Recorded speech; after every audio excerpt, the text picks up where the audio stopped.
ভারী বর্ষণ আর উজান থেকে নেমে আসা পাহাড়ি ঢলে আবারও নেত্রকোনার প্রধান প্রধান নদ নদীর পানি বাড়তে শুরু করেছে।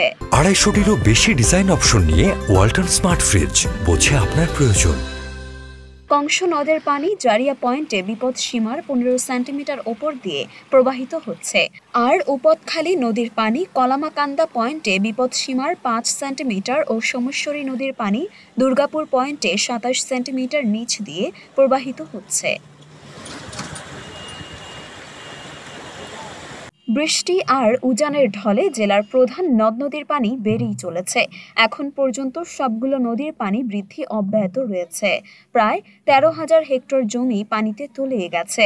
উঠতি আমন ধানের ব্যাপক ক্ষয়ক্ষতির আশঙ্কা রয়েছে। এতে করে ব্যাপক আর্থিক ক্ষতির মুখে পড়বেন কৃষকরা।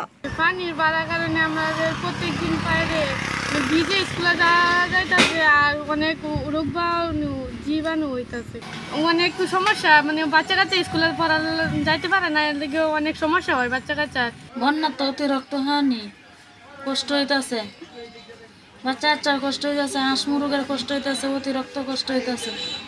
ভিজা লাকড়ি দিয়ে রান্না বইছি, কি আর বাচ্চা বাচ্চা তো মানতো না, বড় মানুষ মানে না, তো বাচ্চা বাচ্চা মানবো কি বা কষ্ট নষ্ট হয়ে বইছি। আমরা তো এই যে পানির অবস্থা বিরাট খারাপ, ঘরে ধরে পানি ফোলা লিয়ে চলতে পারতেছি না, মানে গরু বাছুর লিয়ে চলতে পারতেছি না, ঘরে ধরে তো অনেক পানি, এমন কেউ সহযোগিতা করার মতো নাই, কেউ আয়া দেখেও না শুনেও না, মানে এমন সংকট হয়ে আছি, রাস্তাঘাটে লিয়ে বাইরে যেতে পারি না, ফোলা পান তো আটকায় রাখলে ঘরের ভিতরে লিয়ে বয়ে রয়েছি, যাওয়ার পর্যন্ত কিছু বাজ নাই, খাওয়ার কোনো ব্যবস্থা নাই, পানির সুবিধাই আমরা পাওয়া যায় না, পানি কল যা আছেন সামাচালে তলে এসে পানি তলে।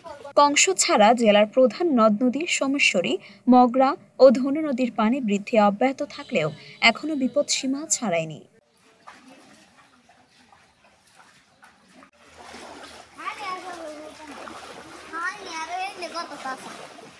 মরিয়ম মিম, ঢাকা পোস্ট।